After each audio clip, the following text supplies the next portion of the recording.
বন্ধুরা, আমার আজকের রেসিপি ভ্যানিলা স্পঞ্জ কেক। এই কেক তৈরি করা খুবই সহজ।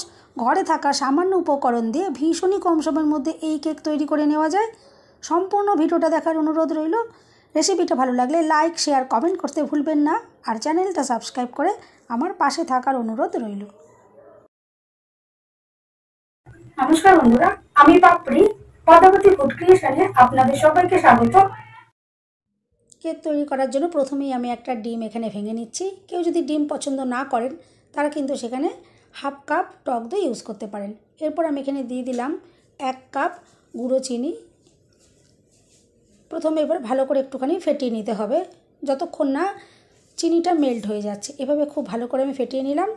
এরপর দিয়ে দিচ্ছি ওই কাপেরই 4 ভাগের 1 ভাগ রিফাইন্ড অয়েল। এরপর আবারও আমি খুব ভালো করে একটু মিশিয়ে নেব। ভালো করে মিশিয়ে নেওয়ার পর বুঝতে পারা যাবে যে একটা ক্রিমের মতন হয়ে গেছে ব্যাটারটা।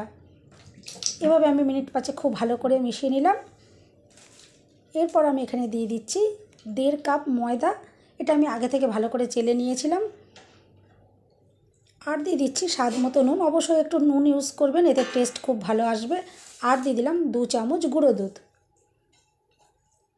এরপর আমি এখানে নিয়ে নিয়েছি হাফ কাপ লিকুইড দুধ। এই দুধটা আগে থেকে ঘন করে জাল দিয়ে ঠান্ডা করে নেওয়া। লিকুইড দুধটা এবারে অল্প অল্প করে দিয়ে একটা ব্যাটার রেডি করে নিতে হবে। অল্প অল্প করে এখানে দুধ অ্যাড করতে হবে আর ব্যাটারটাকে রেডি করে নিতে হবে। এরপর আমি এখানে দিয়ে দিলাম 1 চামচ ভ্যানিলা এসেন্স। এতে ফ্লেভারটা একদম দোকানের কেনা কেকের মতো খেতে লাগবে। আর সব কিছু দেওয়ার পর খুব ভালো করে ফেটিয়ে নিতে হবে। আমি 5 থেকে 7 মিনিট খুব ভালো করে এভাবে ফেটিয়ে নিয়েছি। আর এরপর আমি এখানে নিয়ে নিয়েছি একটা ইনো। সম্পূর্ণ ইনোটা আমি দিয়ে দিচ্ছি। আর ইনোটা অ্যাক্টিভ করার জন্য এখানে ছোট চামচে করে অল্প একটু জল ইনোর উপর আমি দিয়ে দেবো। দেখে বুঝতেই পারছেন ইনোটা খুব তাড়াতাড়ি অ্যাক্টিভ হয়ে যাচ্ছে। এরপর খুব ভালো করে ইনোর সাথে ব্যাটারটাকে ভালো করে মিশিয়ে নিতে হবে।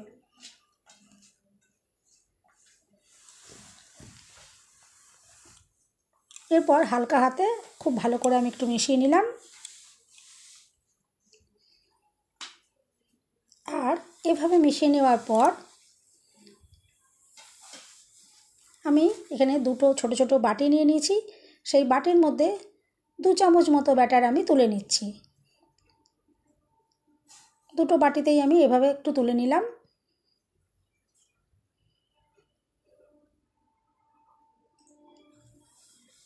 এরপর যে বড় বাটিতে যে ব্যাটারটা রয়েছে এর ভেতরে আমি দিয়ে দিচ্ছি রেড ফুড কালার 2-3 ফোঁটা মতো দিয়ে দিচ্ছি। এরপর খুব ভালো করে মিশিয়ে নিতে হবে। কেউ যদি ফুড কালার দিতে না চান তাহলে কিন্তু বিটের রস এখানে একটু দিয়ে দেবেন, এরকম একটা সুন্দর কালার চলে আসবে।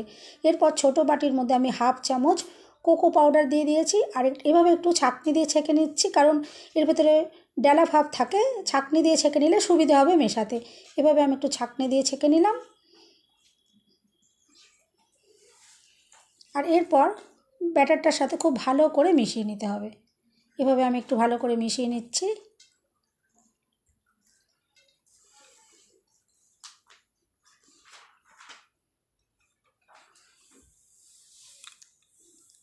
এভাবে মিশিয়ে নেবার পর আমি নর্মাল যে প্লাস্টিকের প্যাকেট হয় সেরকম একটা প্যাকেট নিয়ে নিয়েছি। আর এরকম একটা কাপের ভেতরে বসিয়ে নিলাম। এভাবে ব্যাটারটা এতে ঢালতে সুবিধে হবে। আর চকলেট যে ব্যাটারটা রেডি করেছি ব্যাটারটা আমি এখন প্লাস্টিকের প্যাকেটে এভাবে নিয়ে নিচ্ছি। এরপর প্লাস্টিকের প্যাকেটের মুখটা একটা গার্ডার দিয়ে আমি বন্ধ করে দেব।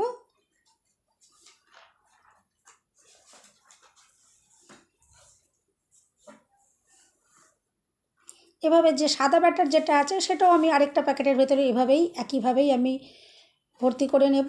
আর এরপর আমি একটা কেকের মোল্ড নিয়ে নিয়েছি। আর নর্মাল সাদা কাগজের খাতার পাতা হয় সেটা আমি নিয়েছি। বাটার পেপার দেওয়ার কিন্তু কোনো রকমেরই প্রয়োজন পড়বে না। এরপর সাদা তেল দিয়ে আমি এভাবে একটু ব্রাশ করে দিচ্ছি। আর অবশ্যই কিন্তু এভাবে একটু তেল দিয়ে ব্রাশ করে দিতে হবে। আর এরপর যে গোলাপি কালারের যে ব্যাটারটা আমি রেডি করেছিলাম এই ব্যাটারটা আবারও একটু নাড়াচাড়া করে নিলাম। নিয়ে এবারে আমি মোল্ডের ভিতর এভাবে দিয়ে দিচ্ছি। আর বন্ধুরা দেখবেন এই কেকটা তৈরি করাটা কতটা ইজি, কত সহজভাবে একটা কত সুন্দর কেক কিন্তু তৈরি করতে পারা যায়। আর ব্যাটারটা দিয়ে দেওয়ার পর এভাবে আমি একটুখানি ঠুকে ঠুকে দিলাম যাতে ভেতরে যে এয়ারটা আছে বেরিয়ে যেতে পারে। এরপর চকলেট কালারের যে ব্যাটারটা আমি রেডি করেছি সেটা দিয়ে এভাবে দেখুন লম্বা করে টেনে দিচ্ছি। আর কত ইজিলি কিন্তু এই কাজটা হয়ে যাচ্ছে। এভাবে দেখুন একটু টেনে দিতে হবে। আর এরপর যে সাদা ব্যাটারটা আমি আরেকটা প্যাকেটে রেখেছি সেই সাদা ব্যাটারটা এরপর এর পাশে এই একইভাবেই আমি এভাবে লম্বা করে একটু টেনে দিচ্ছি। এভাবে করে আমি ডিজাইনটা তৈরি করে নেব। এভাবে অল্টারনেট করে একবার চকলেটের ব্যাটারটা আর একবার সাদা ব্যাটারটা দিয়ে আমি ডিজাইনটা করে নিচ্ছি। আর মাঝে একটু আমি গ্যাপ রেখেছি, একটু গ্যাপ দিয়ে কালারগুলো ইউজ করছি। এরপর সাদা ব্যাটারটা আমি আবারও দিয়ে দিচ্ছি শেষের দিকে।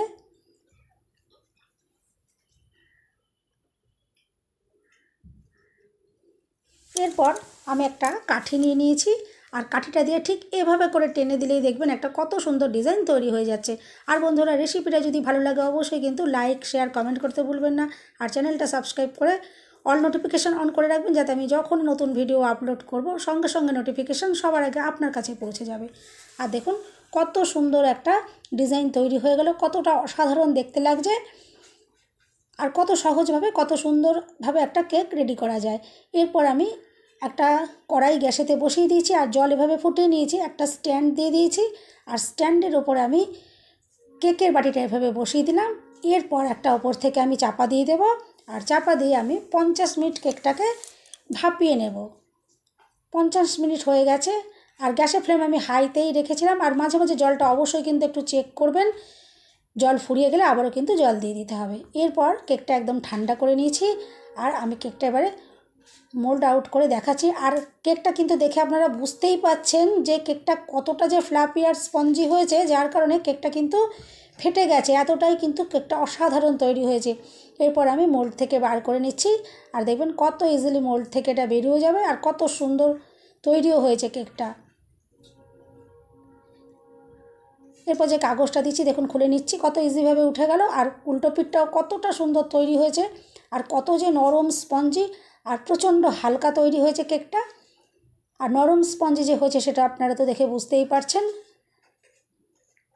এতটাই স্পঞ্জি আর ফ্লাপি হয়েছে। দেখুন কেকটা কীরকমভাবে ফেটে গেছে, এতটা অসাধারণ তৈরি হয়েছে। অবশ্যই এইভাবে বাড়িতে একবার ট্রাই করবেন, দেখবেন ভীষণই ভালো লাগবে।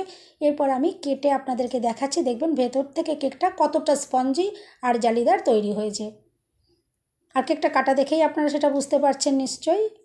দেখুন একটা পিস আমি এভাবে তুলে নিয়েছি আর দেখাচ্ছি আপনাদেরকে যে কতটা সুন্দর লাগছে দেখতে। ভেতরটা যে একদম স্পঞ্জের মতন আরও সুন্দর জালিদার হয়েছে, নরম স্পঞ্জি।